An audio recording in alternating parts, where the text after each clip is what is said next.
The NASCAR Sprint Cup Series at the Michigan International Speedway under green with 72 of 200 laps complete. Of course, we're just 70 miles southwest of Detroit, the home area for Ford and Dodge and Chevrolet. And our AT&T Crew Chief Challenge for today: which car manufacturer do you think is going to win today's race? Toyota, Chevy, Ford, or Dodge? To play, text the word crew to 191 on your AT&T wireless phone and send in your answer. We will show you the results later in the race. Standard text rate applies. Right now it's a Chevrolet leading a Ford and a Toyota, with Dale Earnhardt Jr. leading Carl Edwards and Brian Vickers. Rusty, Brad, some notable things early in the race from you so far? I guess one thing I'm noticing right now, guys, is Carl Edwards in her number 99 car. He started 27th. He's worked himself all the way up in the second position. Not anymore. Just took the lead. Oh, just took the lead. Now, one of the fastest cars on the race tech, obviously. You know, this guy, it's just been tremendous. He won the race yesterday, understands this racetrack.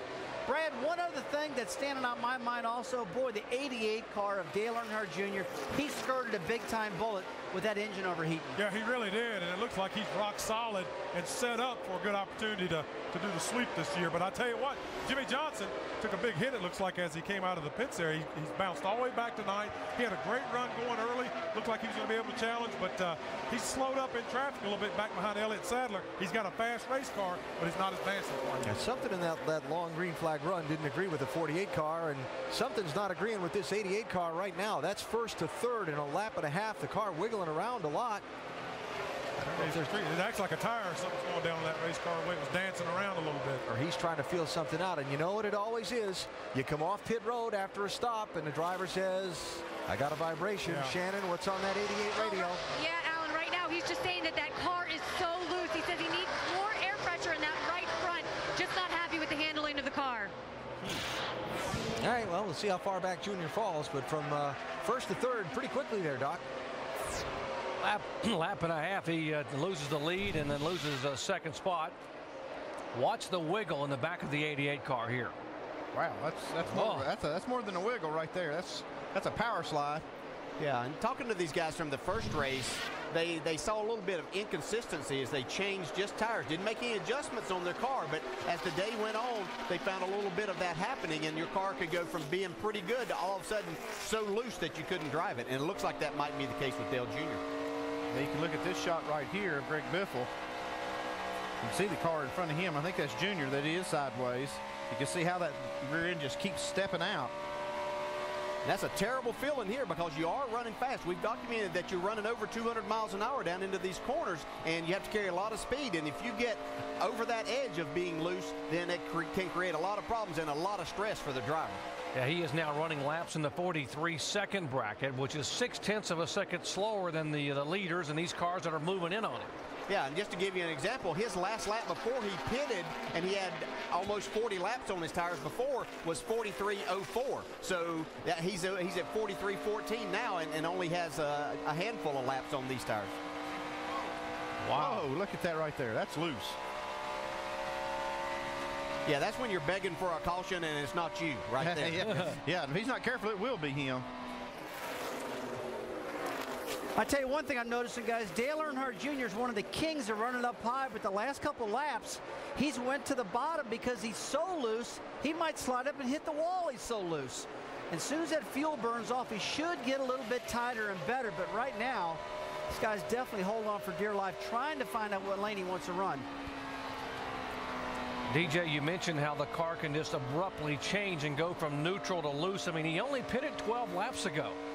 Yeah, but it's just that, you know, certain sets of tires, this isn't anything negative to Goodyear. It's just, as we know, they're handmade, and sometimes tires just don't match up to what you have, and certain matchups just don't work for you. It might have just a little bit more stagger or something like that, but it doesn't take much to make that car be just almost undrivable, and that's what we see Junior. And he's been running the middle and the bottom whenever he comes back out on new tires. Wow. And you see him now up on top. That's where he was so good earlier, and now he's got his hands full up there. We heard Rusty talking about how this should improve as the fuel burns off. So why don't we show you how it all works? We got on our ESPN Tech Center, Tim Brewer. Thanks, Jerry. Folks, this is a piece of tungsten right here. This piece weighs 35 pounds. When this fuel cell's full right here, it weighs 140 pounds. Now, as you take this weight and it burns off fuel, it actually goes up here to the front tires and increases the nose weight. And it's not necessarily the nose, it's the front axles that gets heavy. That's the reason when you burn the fuel off the rear of the car, it increases nose weight. That's the reason the car tightens up. Tim, it actually does change the balance on the car by lightening the back of the car and letting more weight be on the front. And obviously that, as Rusty mentioned, will drastically change the handling of the car.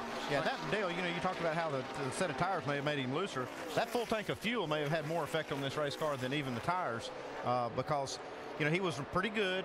His car was pretty good, and then they put that full tank of fuel and a new set of tires, and here he is loose. I think the racetrack is actually loosening up on these guys, and it's not what it usually does. Yeah, talking to these guys, the first race here, they didn't experience what you normally do with the racetrack tightening up, as we see a battle between Jimmy Johnson and David Reagan, who, again, we've documented a lot of just how good this young man is and what a great job he's done in his second year. He's got himself still there in a position, as we see him going around the outside of the 48 car, that he could still get himself in the chase. And just a really good job by this race team and young driver. David Reagan trying to bounce back from that huge disappointment at Watkins Glen, a 30th place finish a week ago. And when you can race and pass the defending and two-time Cup champion, you know you're having a pretty good day. He's determined to do everything he can to try to put himself in this chase. One more spot backwards for Dale Earnhardt Jr. as he slides back into the 5th spot. Kyle Busch moves to 4th. They are chasing Carl Edwards, who has come all the way from 27th starting spot, trying to get his 2nd career win at Michigan. Right now, he's leading them all. Back in a moment. Yeah, he got loose and took you out. He wasn't undoing you. Back in Michigan under caution. Scary moment for Dave Blaney just a moment ago. Contact with the 12 car of Ryan Newman, and Blaney's car comes up off the racetrack. They were in the back straightaway, 195 plus miles an hour. Blaney on the bottom. There's Carl Edwards behind him, the leader. That's the contact with Menard first into Newman. Boy, yeah. Blaney just got blindsided on that move there. Yeah, nothing he could do. The 15 got into the back of the 12, and that turned him down into Dave Blaney. Well, it still looked like the 12 car was sideways when Paul actually made contact. You see the 12 car come off the corner. It looks like he's out there pretty good, and then Paul catches the back. Well, look at Carl Edwards, the leader, right behind this mess. He had to come all the way down on the inside on the apron area. He had a good view of that one. Wow. Blaney's car got up and popped the roof. Right there. Scrapes the wall and comes right back down. Those roof flaps.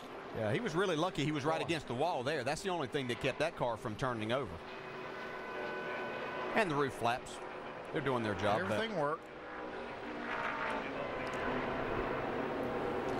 Pit road will be open, and boy, I'm sure Dale Earnhardt Jr. didn't mind seeing this caution flag come out to the kind of bear he's been wrestling out there in the 88 car. Yeah, they'll be spinning some screws on that race car when he gets in. Yeah, one guy that seems like they have their car better is Jeff Gordon, who had driven his way back to 4th.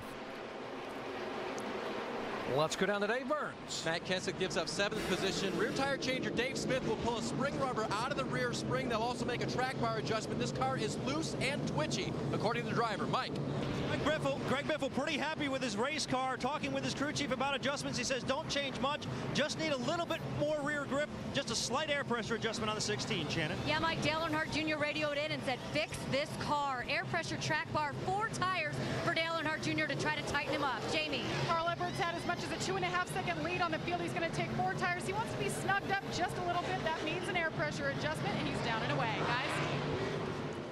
Race off of pit road. Edwards holds a position. Biffle's guys do a great job getting up a spot. Vickers back to Earnhardt Jr. in spite of the adjustments of the track bar.